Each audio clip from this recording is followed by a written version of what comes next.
ನನ್ನ ಶರಣಾರ್ಥಿ. ನಾನು ನಿಮ್ಮ ಶ್ರೀದೇವಿ ಹೂಗಾರ್.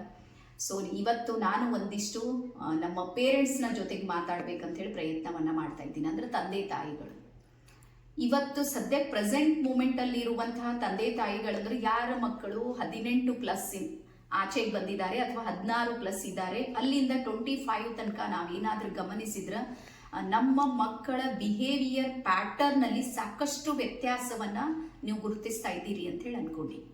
ಹಾಗಾಗಿ ನಮ್ಮ ಮಕ್ಕಳು ನಮ್ಗೆ ಗೊತ್ತಿರಲಾರ್ದಂಗೆ ಸಾಕಷ್ಟು ಅಡಿಕ್ಷನ್ಗಳಿಗೆ ತುತ್ತಾಗ್ತಾ ಇರುವಂತದ್ದನ್ನ ನಮ್ಗೆ ಗೊತ್ತಾಗ್ತಾ ಇಲ್ಲ. ಎಲ್ಲಿ ಯಾವಾಗ ಗೊತ್ತಾಗುತ್ತೆ ಅಂದ್ರೆ ಅದು ಒಂದು ಹಂತ ತಲುಪಿರುತ್ತೆ, ಅವಾಗ ಏನೂ ಮಾಡ್ಲಿಕ್ಕೆ ಬರೋದಿಲ್ಲ. ಅಂತಹ ಸಮಸ್ಯೆಯಲ್ಲಿ ನಮ್ಮ ಮಕ್ಕಳೆಲ್ಲರೂ ಬಲಿ ಆಗ್ತಾ ಇರುವಂತದ್ದನ್ನ ನಾವು ನೋಡ್ತಾ ಇದ್ದೀವಿ. ಹಾಗಾಗಿ ಮೊಟ್ಟ ಮೊದಲು ಮಕ್ಕಳಿಗೆ ಎಲ್ಲಿಂದ ಅಡಿಕ್ಷನ್ ಪ್ರಾರಂಭ ಆಗುತ್ತೆ ಅಂದ್ರೆ ಮೊಬೈಲ್ ಇಂದ ಈ ಅಡಿಕ್ಷನ್ಗಳು ಪ್ರಾರಂಭ ಆಗುತ್ತೆ.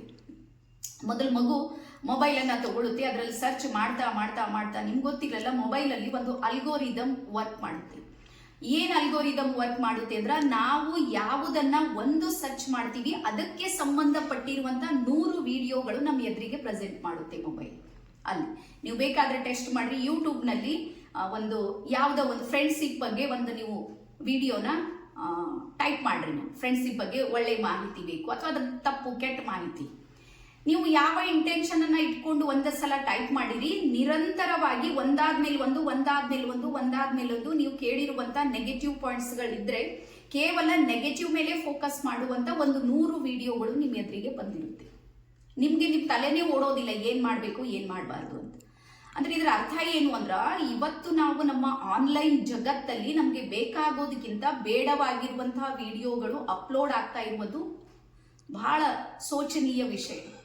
ಹಾಗಾಗಿ ಈಗ ನಮ್ಮ ಕೆಲಸ ಏನು ಅಂದ್ರ ನಾವು ಏನಾದ್ರೂ ನೋಡ್ತಾ ಇದ್ದೀವಿ ಅಂದ್ರ ನಾವು ಪಾಸಿಟಿವ್ ಅನ್ನ ನೋಡಿದ್ರೆ ಪಾಸಿಟಿವ್ ಒಳಗೆ ನಮ್ದು ಸೇವ್ ಆಗುತ್ತೆ.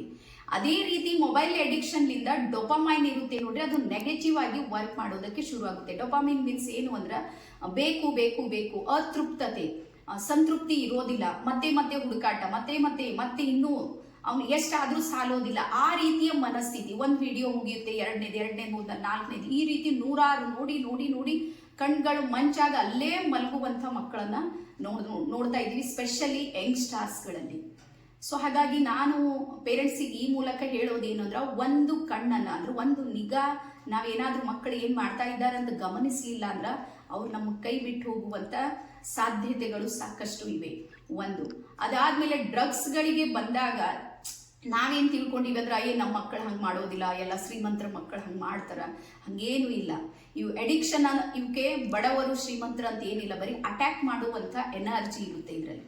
ಆ ನಂತರ ಈ ಫ್ರೆಂಡ್ ಸರ್ಕಲ್ ನಲ್ಲಿ ಏನಾಗುತ್ತೆ ಅಂದ್ರೆ ಇದು ಆಣೆ ಪ್ರಮಾಣ, ನಾನ್ ಬೇಕಂದ್ರೆ ನೀನು ಇದು ಮಾಡ್ತಿ ಅನ್ನುವಂತ ಕೆಲವೊಂದು ಪಾಯಿಂಟ್ಸ್ ಅನ್ನ ಇಮೋಷನಲಿ ಒಂದು ಹಾವಿಯಾಗುವಂತಹ ಸ್ವಭಾವದ ಫ್ರೆಂಡ್ ಸರ್ಕಲ್ ಏನಾದ್ರೂ ಮಕ್ಕಳು ಕಟ್ಕೊಂಡ್ರ ಅವ್ರ ಸಲುವಾಗಂತ ಇವ್ರು ಬಲಿ ಆಗೋದಕ್ಕೆ ನಿಂತಿರ್ತಾರೆ. ನನ್ನ ಬರ್ಡೇ ಇದೆ, ನೀನು ಡ್ರಿಂಕ್ ಮಾಡಬೇಕು, ನನ್ನ ಮೇಲೆ ಪ್ರೀತಿ ಇದ್ರೆ ನೀನು ಡ್ರಿಂಕ್ ಮಾಡ್ತೀಯ. ಈಗ ಅವನ ಮೇಲೆ ಆಮೇಲೆ ಆ ಸುತ್ತ ಇರುವಂತಹ ಎಲ್ಲಾ ಹುಡುಗರು ಏನಿದ್ದಿರ್ತಾರ ನೋಡಿ ಸ್ಟೂಡೆಂಟ್ಸು, ಅವ್ರ ಎದುರಿಗೆ ಎಲ್ಲೋ ನನಗೆ ಅವಮಾನ ಆಗೋದು ಅಥವಾ ಇವ್ರ ಮಕ್ಕಳಿಗೆ ಒಂದು ವರ್ಡ್ಸ್ ಗಳನ್ನ ಯೂಸ್ ಮಾಡ್ತಿರ್ತಾರ ಆ ಒಂದು ಏರಿಯಾದಲ್ಲಿ, ನೀನ್ ಗಂಡಸೆ ಅಲ್ಲ, ನೀನ್ ಅದೇ ಅಲ್ಲ ಇದೇ ಅಲ್ಲ, ಈ ರೀತಿ ಟ್ರಿಗರ್ ಮಾಡುವಂತ ಸ್ವಭಾವ ಅವ್ರ ಹತ್ರ ಇರುತ್ತೆ. ಈ ಇಮೋಷನಲಿ ಆಗಿರುವಂತಹ ಈ ಮಗು ಇವ್ದು ಏನ್ ಮಾಡ್ಬೇಕು ಗೊತ್ತಾಗೋದಿಲ್ಲ. ಬರ್ತಾ ಬರ್ತಾ ಬರ್ತಾ 1 ದಿನ 2 ದಿನ ಸುಮ್ನೆ ಟೇಸ್ಟ್ ಅಂತ ಹೇಳಿ ನೋಡ್ತಾ ನೋಡ್ತಾ ಮಗು ಎಷ್ಟು ಭಯಂಕರ ಅಡಿಕ್ಷನ್ಗೆ ಒಳಗಾಗುತ್ತೆ ಅಂದ್ರ ಕೊನೆಗೆ ಆ ಮಗು ಆತ್ಮಹತ್ಯೆಗೆ ಬರ್ತಾ ಇರೋದು, ಆತ್ಮಹತ್ಯೆ ಮಾಡ್ಕೊಳ್ತಾ ಇರುವಂತದ್ದು ನಾವು ಸಾಕಷ್ಟು ಸಲ ನೋಡ್ತೀವಿ. ಸೊ ಹಾಗಾಗಿ ಮೊಟ್ಟ ಮೊದಲು ಪೇರೆಂಟ್ಸಿಗೆ ನಾನು ಹೇಳೋದು ಏನು ಅಂದ್ರ ಇಂತಹ ಸ್ವಭಾವ ನೀವೇನಾದ್ರೂ ನಿಮ್ಮ ಮಕ್ಕಳ ಹತ್ರ ನೋಡ್ತಾ ಇದ್ದೀರಿ ಅಂದ್ರ ಮೊದಲು ಅವರನ್ನ ಕೌನ್ಸಿಲಿಂಗಿಗೆ ಕರ್ಕೊಂಡು ಹೋಗ್ರಿ. ಮತ್ತೆ ಕೌನ್ಸಿಲಿಂಗ್ ಮಾಡೋದು ಅಥವಾ ಹಾಸ್ಪಿಟಲ್ಗಳಿಗೆ ತೋರಿಸೋದು ಅದು ತಪ್ಪಲ್ಲ, ಅಂತ ನಮಗೆ ಪರಿಹಾರ ಬೇಕು. ಶಾರೀರಿಕ ಸಮಸ್ಯೆಗಳು, ಶಾರೀರಿಕ ರೋಗ ರುಜಿನಗಳಿಗೆ ಹಾಸ್ಪಿಟಲ್ಗೆ ಹೋಗ್ಬೇಕು ಅಂತ ಎಲ್ಲಿಲ್ಲ, ಮಾನಸಿಕವಾಗಿ ಇದ್ದಾಗ್ಲೂ ಸಮೇತ ಮಾನಸಿಕ ಚಿಕಿತ್ಸೆಯ ಅಗತ್ಯ ಮಕ್ಕಳಿಗಿದ್ದಿರುತ್ತೆ. ಹಾಗಾಗಿ ಮೊಟ್ಟ ಮೊದಲು ಮಕ್ಕಳಿಗೆ ನೀವು ಕೌನ್ಸಿಲಿಂಗ್ಗೆ ಕರ್ಕೊಂಡು ಹೋಗೋದು, ಮತ್ತೆ ಅವರು ವಿಶ್ವಾಸವನ್ನ ಗೆಲ್ತಾ ಆ ವಾತಾವರಣದಿಂದ ಅವರನ್ನ ಹೊರಗೆ ತರುವಂತ ಪ್ರಯತ್ನವನ್ನ ನಾವೆಲ್ಲರೂ ಸಮೇತ ಕೈ ಜೋಡಿಸಿ ಮಾಡ್ಬೋದು. ಯಾಕಂದ್ರೆ ಈಗ ನಮ್ಮ ಕೈಯಲ್ಲಿ ಏನು ಉಳಿದಿಲ್ಲ. ನನಗೆ ಆ ವಿಡಿಯೋಗಳನ್ನ ರಿಮೂವ್ ಮಾಡಿಸೋದಕ್ಕಾಗ್ಲಿ ಅಥವಾ ಸರ್ಕಾರದ ಮಟ್ಟದಲ್ಲಿ ಏನೋ ಒಂದು ಮಾಡ್ತೀನಿ, ಅದು ಯಾವುದು ಮಾಡೋದಕ್ಕೆ ಆಪ್ಷನ್ಸ್ಗಳು ನಮ್ಮ ಹತ್ರ ಇಲ್ಲ.